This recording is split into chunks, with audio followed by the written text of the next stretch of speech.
feel like this is probably a weird Tchaikovsky to have be my first one, but hey, at least I finally read something by him.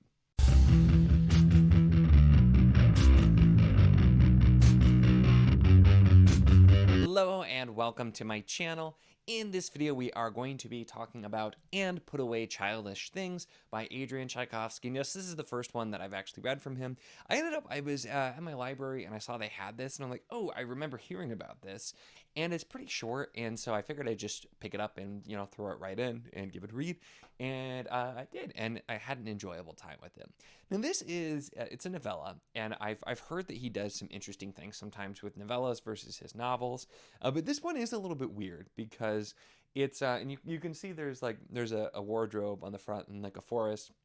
And it definitely has some plays on, The Lion, the Witch, and the Wardrobe, and Narnia, and all that kind of thing here. But the plot is you have Harry Bodie, who his grandmother was like a famous children's book author for writing this series of books called Underhill that involved these kids who, went into like a portal into this world of Underhill, had all these adventures, and feels like it has some similarities to Narnia and that sort of thing as well. But then there's something more happening where there are people who think it's real, and so that's then kind of what's being explored. Now, a couple of the interesting things here is the character himself, Harry Bodie, is kind of like a failed actor. He's a children's presenter, and he's sort of miserable, so kind of an interesting character to have for this kind of story, and not the normal angle I feel like you would take with this kind of story. But the other thing that I think is interesting here, and I don't know how much I care for it, but this takes place kind of over the pandemic, and it never really directly relates to it, but that's kind of the backdrop. And so I feel like this is one of those things that reading it like at the time probably would be a little bit different. And it's interesting because you can, look deeper into the idea of escaping to another world during that kind of thing as well. And I feel like a lot of people picked up and started reading, especially fantasy during the time as well. So you saw that type of thing. But it's interesting too, because I feel like when you have those sorts of references, I always wonder, I'm like, what does that do for the shelf life of your story? Because you had that with a lot of media, movies, music, TV, books, everything. It's just a lot of people doing things that were very specific to that time.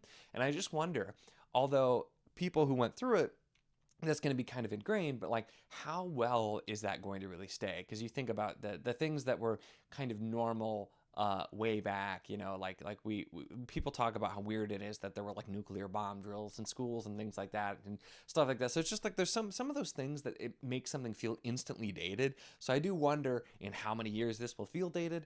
But besides that, I think it was a really interesting story, and it went some very different directions than what I would have been expecting.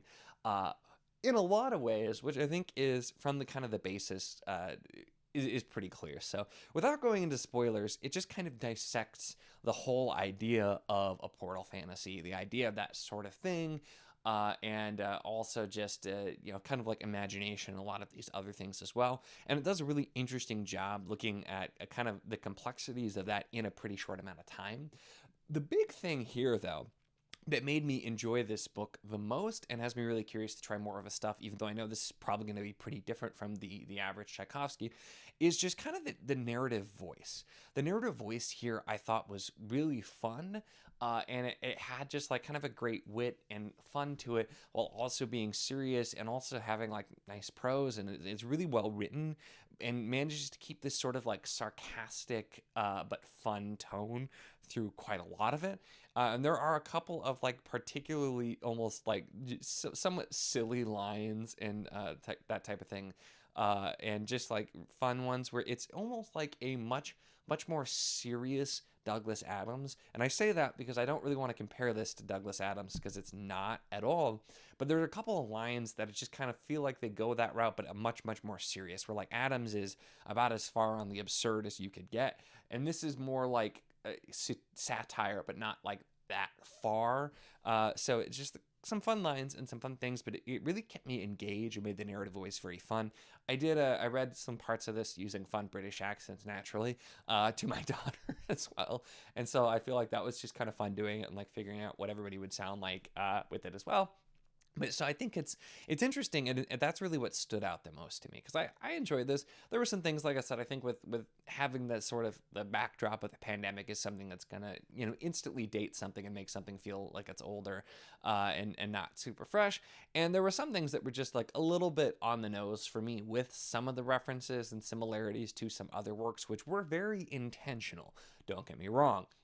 Very, very much intentional with some of the things that were said there, but also it's like I feel like you could have done a little bit more to explore some of these things a little bit differently. But that also I feel like it's not entirely the point, because part of this is just like it's meant to evoke that general kind of these things from your childhood, these stories. And so having, there are a lot of those that are kind of similar, and so having this to be yet another one, it did have a recurring joke where anytime somebody would reference something about the series or something that didn't quite fit, you'd be like, no, you got the wrong one, we're not the one with the wardrobe, and like things like that. So there were a running joke about that and that kind of thing as well, where like it's the other beloved children's series that involves a portal and kids going in and then coming back and being back in time for tea and that kind of thing, just because that's a pretty common trope. Some of it felt a little on the nose for me with it, but I think overall, like I said, it was interesting. It went in a lot of very unexpected directions, and you kind of just didn't really know what exactly was going to happen, but it was very engaging, and just the tone and the narrative voice throughout, I think, worked really, really well. So I had a lot of fun with this. So now the question is, what Tchaikovsky should I read next? Because I definitely plan to read more of this author. This was just kind of, like I said, I just happened to see it. I'm like, you know what, why not?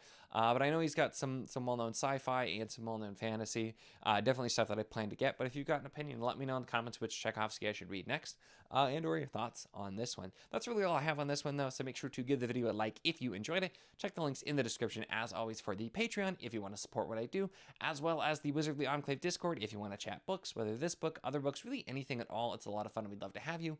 And of course, if you enjoy my content, make sure to subscribe.